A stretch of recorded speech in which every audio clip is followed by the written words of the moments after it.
لن تنالوا البر حتى تنفقوا مما تحبون وما تنفقوا من شيء فإن الله به عليم. كل الطعام كان حلا لبني إسرائيل إلا ما حرم إسرائيل على نفسه من قبل أن تنزل التوراة. قل فأتوا بالتوراة فاتلوها إن كنتم صادقين فمن افترى على الله الكذب من بعد ذلك فأولئك هم الظالمون. قل صدق الله فاتبعوا ملة إبراهيم حنيفا وما كان من المشركين. إن أول بيت وضع للناس للذي ببكة مباركا وهدى للعالمين فيه آيات بينات مقام إبراهيم ومن دخله كان آمنا ولله على الناس حج البيت من استطاع إليه سبيلا ومن كفر فإن الله غني عن العالمين. قل يا أهل الكتاب لم تكفرون بآيات الله والله شهيد على ما تعملون. قل يا أهل الكتاب لم تصدون عن سبيل الله من آمن تبغونها عوجا وأنتم شهداء وما الله بغافل عما تعملون. يا أيها الذين آمنوا إن تطيعوا فريقا من الذين أوتوا الكتاب يردوكم بعد إيمانكم كافرين وكيف تكفرون وأنتم تتلى عليكم آيات الله وفيكم رسوله ومن يعتصم بالله فقد هدي إلى صراط مستقيم. يا أيها الذين آمنوا اتقوا الله حق تقاته ولا تموتن إلا وأنتم مسلمون واعتصموا بحبل الله جميعا ولا تفرقوا واذكروا نعمة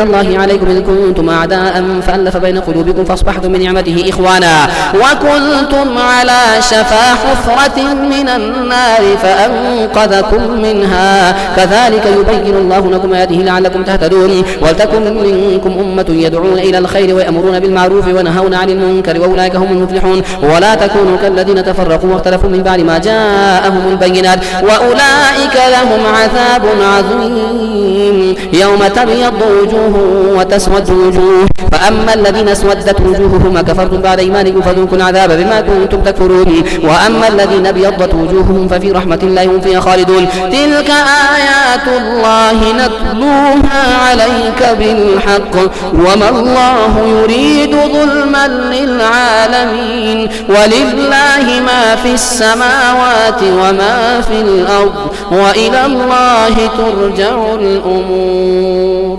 كنتم خير أمة أخرجت للناس تأمرون بالمعروف وتنهون عن المنكر وتؤمنون بالله ولو آمن أهل الكتاب لكان خيرا لهم منهم المؤمنون وأكثرهم الفاسقون لن يضروكم إلا أذى وإن يقاتلوكم يولوكم الأدبار ثم لا ينصرون. ضربت عليهم الذلة أينما ثقفوا إلا بحبل من الله وحبل من الناس وباءوا بغضب من الله وضربت عليهم المسكنة ذلك بأنهم كانوا يكفرون بآيات الله ويقتلون الأنبياء بغير حق ذلك بما عصوا وكانوا يعتدون. ليسوا سواء من أهل الكتاب أمة قائمة يتلون آيات الله آناء الليل وهم يسجدون يؤمنون بالله واليوم الآخر ويأمرون بالمعروف وينهون عن المنكر ويسارعون في الخيرات وأولئك من الصالحين. ويأمرون بالمعروف وينهون عن المنكر ويسارعون في الخيرات وأولئك من الصالحين وما يفعلوا من خير فلن يكفروه والله عليم بالمتقين. إن الذين كفروا لن تغني عنهم أموالهم ولا أولادهم من الله شيئا وأولئك أصحاب النار هم فيها خالدون. مثل ما ينفقون في هذه الحياة الدنيا كمثل ريح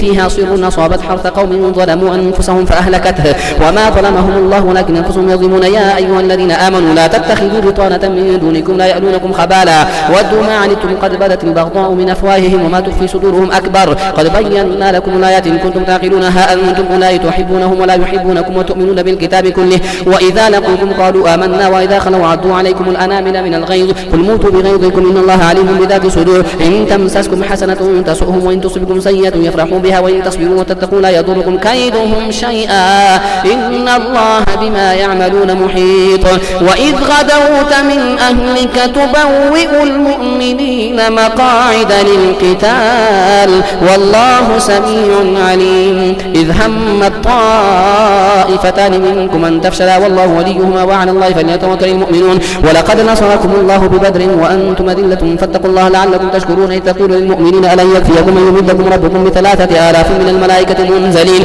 بلى إن تصبروا وتتقوا ويأتوكم من فورهم هذا يمدكم ربكم ب5,000 من الملائكة مسومين وما جعله الله إلا بشرى لكم ولتطمئن قلوبكم به وما النصر إلا من عند الله العزيز الحكيم ليقطع طرفا من الذين كفروا أو يكبتهم فينقلبوا خائبين. ليس لك من الأمر شيء أو يتوب عليهم أو يعذبهم فإنهم ظالمون. ولله ما في السماوات وما في الأرض يغفر لمن يشاء ويعذب من يشاء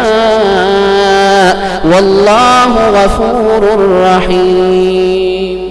يا أيها الذين آمنوا لا تأكلوا الربا أضعافا مضاعفة واتقوا الله لعلكم تفلحون واتقوا النار التي أعدت للكافرين وأطيعوا الله والرسول لعلكم ترحمون وسارعوا إلى مغفرة من ربكم وجنة عرضها السماوات والأرض أعدت للمتقين الذين ينفقون في السراء والضراء والكاظمين الغيظ والعافين عن الناس والله يحب المحسنين والذين إذا فعلوا فاحشة أو ظلموا أنفسهم ذكروا الله فاستغفروا لذنوبهم ومن يغفر الذنوب إلا الله ولم يصروا على ما فعلوا وهم يعلمون أولئك جزاؤهم مغفرة من ربهم وجنات تجري من تحتها الأنهار خالدين فيها ونعم أجر العاملين قد خلت من قبلكم سنن فسيروا في الأرض فانظروا كيف كان عاقبة المكذبين هذا بيان للناس وهدى وموعظة للمتقين ولا تهنوا ولا تحزنوا وأنتم الأعلون إن كنتم مؤمنين إن يمسسكم قرح فقد مس القوم قرح مثله وتلك الأيام نداولها بين الناس وليعلم الله الذين آمنوا ويتخذ منكم شهداء والله لا يحب الظالمين وليمحص الله الذين آمنوا ويمحق الكافرين أم حسبتم أن تدخلوا الجنة ولما يعلم الله الذين جاهدوا منكم ويعلم الصابرين ولقد كنتم تمنون الموت من قبل أن تلقوه فقد رأيتموه وأنتم تنظرون وما محمد إلا رسول قد خلت من قبله الرسل أفإن مات أو قتل انقلبتم على أعقابكم ومن ينقلب على عقبيه فلن يضر الله شيئا وسيجزي الله الشاكرين وما كان لنفس أن تموت إلا بإذن الله كتابا مؤجلا ومن يريد ثواب الدنيا نؤته منها ومن يريد ثواب الآخرة نؤته منها وسنجزي الشاكرين وكأي من نبي قاتل معه ربيون كثير فما وهنوا لما أصابهم في سبيل الله وما ضعفوا وما استكانوا والله يحب الصابرين وما كان قولهم إلا أن قالوا ربنا اغفر لنا ذنوبنا وإسرافنا في أمرنا وثبت أقدامنا وانصرنا على القوم الكافرين فآتاهم الله ثواب الدنيا وحسن ثواب الآخرة والله يحب المحسنين يا أيها الذين آمنوا إن تطيعوا الذين كفروا يردوكم على أعقابكم فتنقلبوا خاسرين بل الله مولاكم وهو خير الناصرين سنلقي في قلوب الذين كفروا الرعب بما أشركوا بالله ما لم ينزل به سلطانا ومأواهم النار وبئس مثوى الظالمين ولقد صدقكم الله وعده إذ تحسونهم بإذنه حتى إذا فشلتم وتنازعتم في الأمر وعصيتم من بعد ما أراكم ما تحبون منكم من يريد الدنيا ومنكم من يريد الآخرة ثم صرفكم عنهم ليبتليكم ولقد عفا عنكم والله ذو فضل على المؤمنين إذ تسعفون ولا تلوون على أحد والرسول يدعوكم في إخراجكم فأثابكم غما بغم لكي لا تحزنوا على ما فاتكم ولا ما أصابكم والله خبير ما تعملون ثم أنزل عليكم من بعد الغم أمنة نعاسا يغشى طائفة منكم وطائفة قد أهمتهم أنفسهم يظنون بالله غير الحق ظن الجاهلية يقولون هل لنا من الأمر من شيء إن الأمر كله لله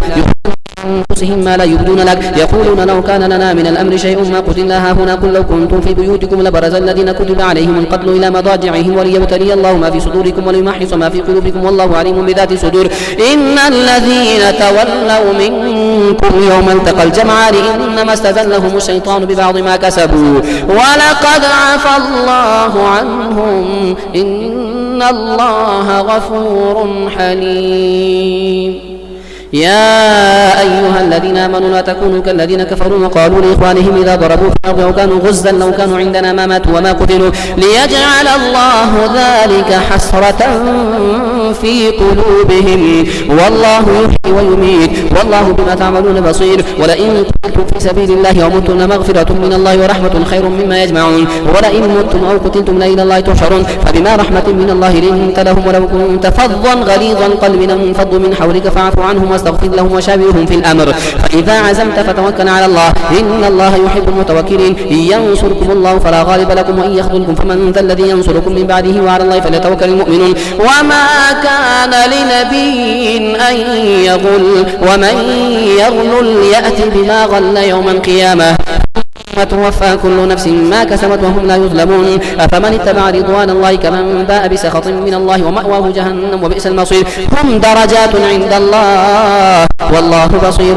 بما يعملون لقد من الله على المؤمنين إذ بعث فيهم رسولا من أنفسهم يتلو عليهم آياته ويزكيهم ويعلمهم الكتاب والحكمة وإن كانوا من قبل لفي ضلال مبين أولما أصابتكم مصيبة قد أصبتم مثليها قلتم أن هذا قل هو من عند أنفسكم إن الله على كل شيء قدير وما أصابكم يوم التقى الجمعان فبإذن الله وليعلم المؤمنين وليعلم الذين نافقوا وقيل لهم تعالوا قاتلوا في سبيل الله أو ادفعوا قالوا لو نعلم قتالا لاتبعناكم هم للكفر يومئذ أقرب منهم للإيمان الإيمان يقولون بأفواههم ما ليس في قلوبهم والله أعلم بما يكتمون الذين قالوا لإخوانهم وقعدوا لو أطاعونا ما قتلوا قل فادرءوا عن أنفسكم الموت إن كنتم صادقين ولا تحسبن الذين قتلوا في سبيل الله أمواتا بل أحياء عند ربهم يرزقون فرحين بما آتاهم الله من فضله ويستبشرون بالذين لم يلحقوا بهم من خلفهم ألا خوف عليهم ولا هم يحزنون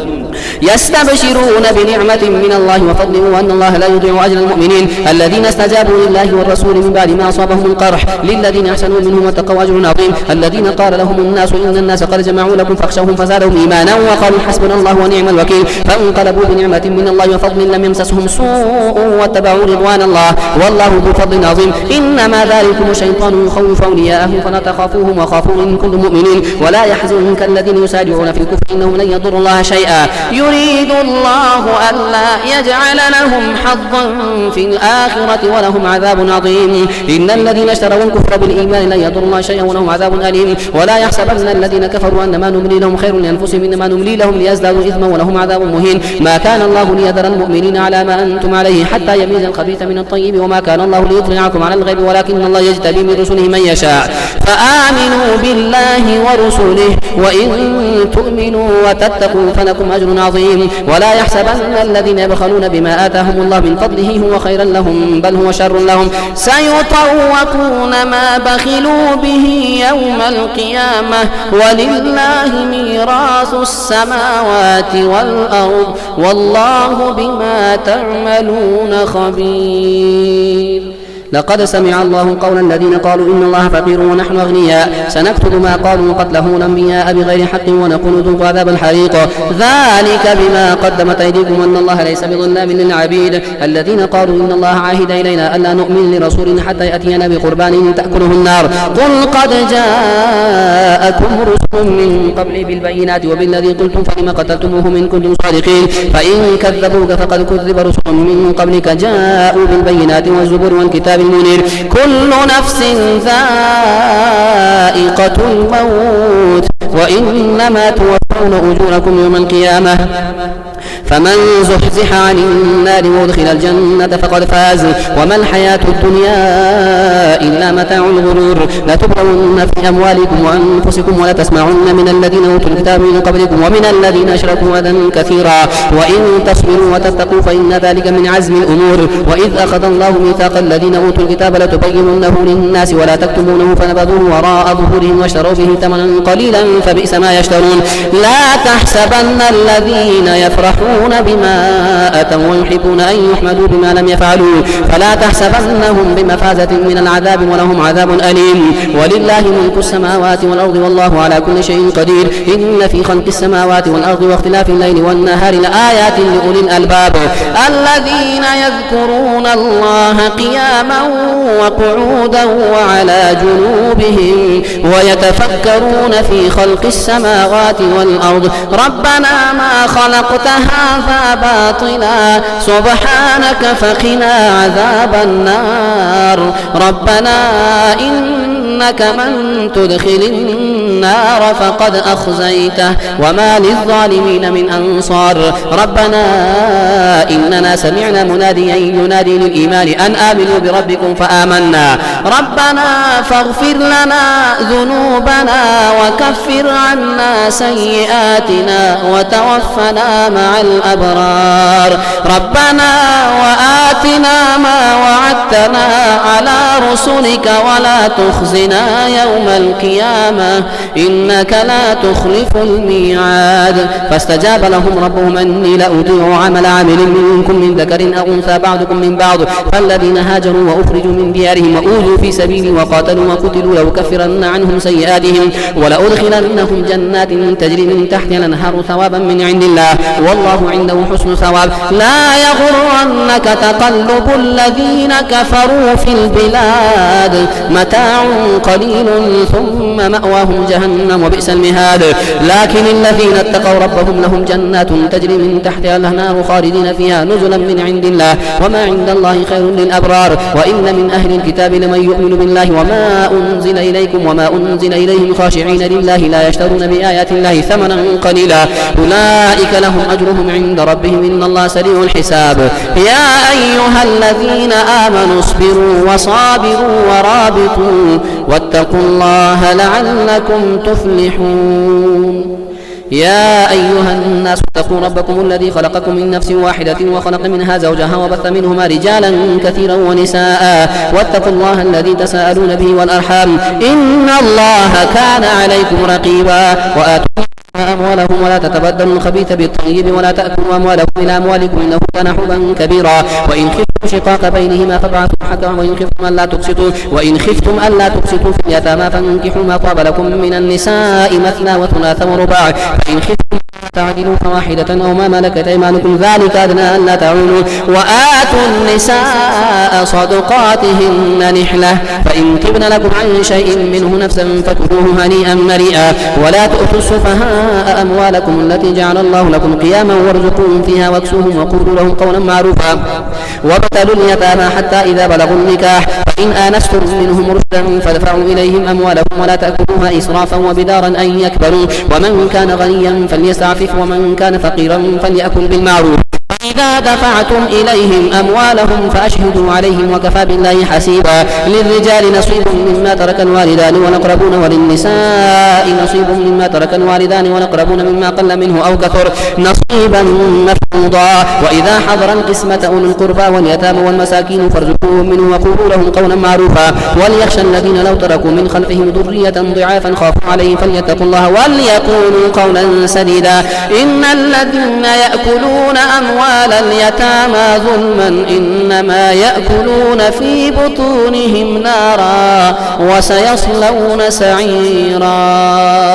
يوصيكم الله في أولادكم للذكر مثل حظ الأنثيين إن كن نساء فوق اثنتين فلهن ثلث ما ترك وإن كانت واحدة فلها النصف ولأبويه لكل واحد منهما السدس مما ترك إن كان له ولد فإن لم يكن له ولد وورثه أبواه فلأمه ثلث فإن كان له إخوة فلأمه سدس من بعد وصية يوصي بها أو دين. آباؤكم وأبناؤكم لا تدرون أيهم أقرب لكم نفعا فريضة من الله إن الله كان عليما حكيما. ولكم نصف ما ترك أزواجكم إن لم يكن لهن ولد فإن كان لهن ولد فلكم الربع مما تركن من بعد وصية يوصين بها أو دين ولهن الربع مما تركتم إن لم يكن لكم ولد فإن كان لكم ولد فلهن الثمن مما تركتم من بعد وصية يوصين بها أو دين ولهن الربع مما تركتم إن لم يكن لكم ولد فإن كان لكم ولد فلهن الثمن ما تركتم من بعد وصية توصون بها أو دين. وإن كان رجل يورث كلالة أو امرأة وله أخ أو أخت فلكل واحد منهما السدس فإن كانوا أكثر من ذلك فهم شركاء في الثلث من بعد وصية يوصى بها أو دين غير مضار وصية من الله والله عليم حليم. تلك حدود الله ومن يطع الله ورسوله يدخله جنات تجري من تحتها الأنهار خالدين فيها وذلك الفوز العظيم. ومن يعص الله ورسوله ويتعد حدوده يدخله نارا خالدا فيها وله عذاب مهين. واللاتي يأتين الفاحشة من نسائكم فاستشهدوا عليهن 4 منكم فإن شهدوا فامسكوهن في البيوت حتى يتوفاهن الموت ويجعل الله لهن سبيلا. واللذان يأتيانها منكم فآذوهما فإن تابا وأصلحا فأعرضوا عنهما إن الله كان توابا رحيما. إنما التوبة على الله للذين يعملون السوء بجهالة ثم يتوبون من قريب فأولئك يتوب الله عليهم وكان الله عليما حكيما. وليست التوبة للذين يعملون سيئات حتى إذا حضر أحدهم الموت قال إني تبت الآن وللذين يموتون وهم كفار أولئك اعتدنا لهم عذابا أليما. يا أيها الذين آمنوا لا يحل لكم أن ترثوا النساء كرها ولا تعذروهن لتذهبوا ببعض ما آتيتموهن إلا أن يأتين بفاحشة مبينة وعاشروهن بالمعروف فإن كرهتموهن فعسى أن تكرهوا شيئا ويجعل الله فيه خيرا كثيرا. وإن أردتم استبدال زوج مكان زوج وآتيتم إحداهن قنطارا فلا تأخذوا منه شيئا أتأخذون تأخذونه بهتانا وإثما مبينا وكيف تأخذونه وقد أفضى بعضكم إلى بعض وأخذن منكم ميثاقا غليظا ولا تنكحوا ما نكح آباؤكم من النساء إلا ما قد سلف إنه كان فاحشة ومقتا وساء سبيلا حرمت عليكم أمهاتكم وبناتكم وأخواتكم وعماتكم وخالاتكم وبنات الأخ وبنات الأخت أمهاتكم اللاتي أرضعنكم وأخواتكم من الرضاعة وأمهات نسائكم وربائبكم اللاتي في حجوركم من نسائكم اللاتي دخلتم بهن فإن لم تكونوا دخلتم بهن فلا جناح عليكم وحلائل أبنائكم الذين من أصلابكم وأن تجمعوا بين الأختين إلا ما قد سلف إن الله كان غفورا رحيما والمحصنات من النساء إلا ما ملكت أيمانكم كتاب الله عليكم وأحل لكم ما وراء ذلكم أن تبتغوا بأموالكم محصنين غير مسافحين فما استمتعتم به منهن فآتوهن أجورهن فريضة ولا جناح عليكم فيما تراضيتم من بعد الفريضة إن الله كان عليما حكيما.